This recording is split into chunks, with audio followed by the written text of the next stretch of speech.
A big-time SEC showdown this Saturday in Nashville. A top 15 game with Missouri and Vandy facing off. The Commodores shocking a lot of folks this season. Their preseason win total prediction was 5.5. They're trying to get to 7-1 for the first time since 1941. On the other side, you look at a Mizzou team that gets it done on both sides of the ball. They are one of 3 teams ranked in the top 10 in the FBS in both total offense and defense this year. Vandy, a high-ranking Mizzou, has lost 4 straight games against AP-ranked teams. So which one will give this Saturday at 3:30? To help us dive even further into this conversation, we now bring in Gabe Dearmond, who covers Missouri for 24/7 Sports, and Chris Lee, also with 24/7 and covering Vandy. I love that we are having this talk right now. 2 6-1 programs, Mizzou 15th in the country, Vandy at 10. But as we sit here right now, week 9 of the season, Gabe, I ask you this first. Is it too early to call this a college football playoff eliminator game? I think it's too early because both teams have schedules left that they can still get to 10-2. Now, and I think it's tough. I think Vandy's path to 10-2 might be a little bit easier with the loss than Missouri's would be, but there's so much season left, and every week, we decide we know what's going to happen, and then somebody loses and messes the whole thing up. I don't think it's an eliminator, but I do think the team that wins this game, I think it's very fair to say, has an inside track to one of those spots. Yeah, I think the way Gabe put it is about the way that I would put it too. I think probably the path is a little bit easier for Vanderbilt going forward. It's already got a win under its belt against LSU that I think is going to carry some weight. And I think the schedule forward maybe is a little bit more navigable for Vanderbilt than it is for Missouri. But, I mean, like Gabe just said, you never know what is happening any given week. I think injuries could play in with some future opponents. I think, like, for instance, Tennessee at the end of the schedule. Is Tennessee still a playoff caliber team once it gets through some games? I don't know. You just, it's hard enough to know what's going to happen week to week without projecting ahead. But I do feel like Vanderbilt is the team that could probably afford to take the loss a little bit more than maybe Missouri. But I could be wrong. Yeah, the schedule in the SEC making things always difficult for teams. Vandy about to play their 3rd straight ranked matchup. And I want to show this again just of what is at stake, because we asked that question of, okay, if you lose, are you eliminated? And according to the analytics via Inside the Lines, you're not eliminated on either side with the loss, but Vandy, their current standing at 26%, dips down to 14% with the loss. For Mizzou, it goes from 32% to 11%, and you see a win for Missouri will certainly mean a whole lot, bump them up to a 47% chance to make the playoffs, but still a whole lot of football left to be played, and the football we played with Diego Pavia remaining a big factor of it all, and he hit the Heisman pose recently after a score. He's seemed like he's captivated all of college football fans, even Johnny Manziel, rooting for Vandy instead of Texas A&M. I saw folks on social media being mad about that there's no love for Marcel Reed, but there's a love for Diego Pavia. 19 total touchdowns, which is tied for 3rd in the SEC. Chris, I ask you, should he be in the Heisman talk? I think so. I think the thing that might hurt him is he went head-to-head against Alabama and lost that one to Ty Simpson, who was better in that game. And so there's that. I think if Ty Simpson remains in the conversation, that head-to-head is going to be very difficult to get by. But also, if you are watching football, it's not just the numbers he's putting up, it's the plays he's making.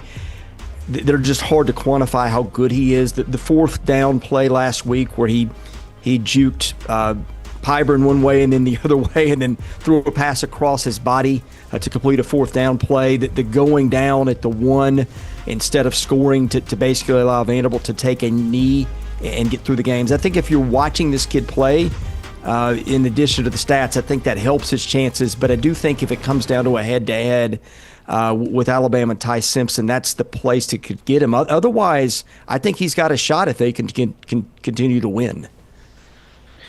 Yeah, look, I've got to vote. I told friends earlier this week, like, if I was voting tomorrow, I would vote Diego Pavia to win the thing. I think he means more to his team than I think any player in college football. And Vandy's got a lot of guys, but without him, this whole thing doesn't work. And I'm interested to see how Missouri defends him exactly. LSU got so far out of rush lanes, and that is just death against Pavia. Eli Drinkwitz said on Tuesday, look, we faced Lenora Sellers, we faced Jalen Daniels. Those guys are really good dual threat quarterbacks.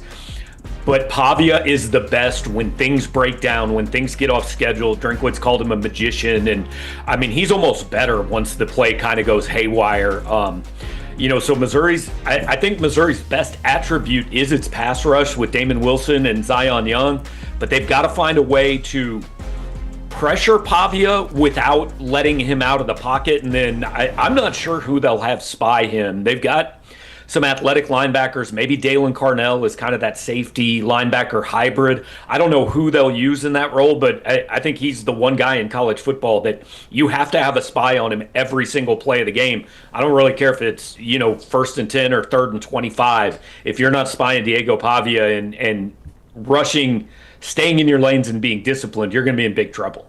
I think for the Heisman talk, it becomes key, like you said, Gabe. Do you view the Heisman as the best player, or do you view it as a MVP? But one note to certainly make about Mizzou going up against Diego Pavia is that Diego Pavia has never been able to beat Mizzou. Lost against them when he was with New Mexico State, and lost last year at Mizzou on the road. Looking at the Tigers' offense, though, you squarely have to look at Ahmad Hardy because he's been great for Mizzou, top 3 in the FBS in rush yards and touchdowns. But he's had back-to-back games with under 60 rushing yards for the first time in a long time for him. So, Gabe, what version of Ahmad do you think shows up and needs to show up?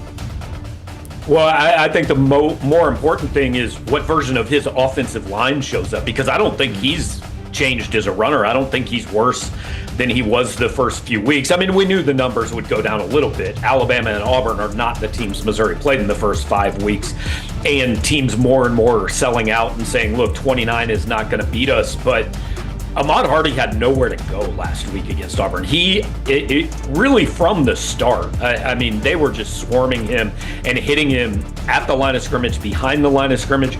He had a 3-yard touchdown run in that game, the one that actually tied the game at 17, where, I mean, he sidestepped a tackler 3 yards deep in the backfield, then bounced it outside, then broke a tackle, and still had to stretch to just get a 3-yard gain. And I think we're focused on Hardy, and a lot of people are saying, well, is he not as good? I really don't think it's him. The guys up front haven't been as good. And I know Vandy's run defense is good.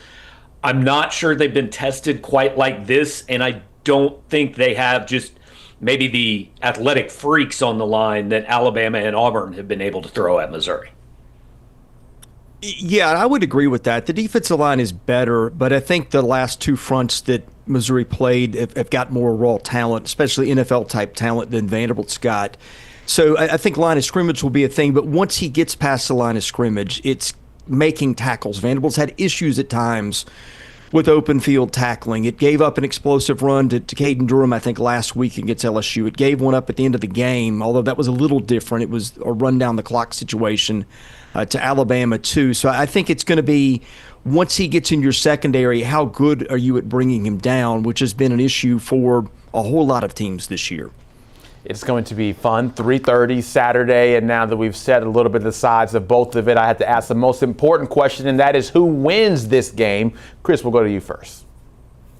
I like Vanderbilt in probably a 1-score game. I think there's some things that stick out. I think it's Pavia's ability to make a play. I trust a little bit more in this game than his counterpart. I think offensive line is a big thing. Vanderbilt's just kind of been mauling people in the trenches. I think that's going to carry a lot of weight here. And I think special teams in the kicking game. Vanderbilt's Brock Taylor, I don't think, has missed a field goal in like a year now. No, they don't count on him for many, but he's accurate and he can hit from distance. I think that's been an issue for Missouri since the opening game where they lost their starting kicker. So I do think there's some things that can give Vanderbilt problems, most notably Hardy and that defensive front. But I think there's some things I can point to for Vanderbilt that make me like them just a little bit more in this one. Yeah, I'm with Chris. This is going to be a fourth quarter game. If it comes down to a kick, I like Vanderbilt's chances way more than Missouri's chances. But Saturday night, I was ready to pick Vandy in this one. Sunday morning, probably would have picked Vandy. I am right now leaning toward Missouri, and it's really for reasons that have very little to do with football. This is the third time in a month Vandy is playing its biggest game in 75 years. Every time I look up at my television, Vanderbilt is on it. They're doing another interview. They're doing another thing. Eli Drinkwitz said on Tuesday, he was asked about, the stage and everybody that's going to be in Vanderbilt. And he said, doesn't affect us at all. We're the road team. I don't think anybody even wants to talk to us. So I think Eli Drinkwitz is going to lean into this, hey, nobody thinks you can win this game. And I'm interested to see how Vandy handles this level of spotlight for really a second or third week in a row. So Missouri has been in games like this a little bit more than Vanderbilt has recently.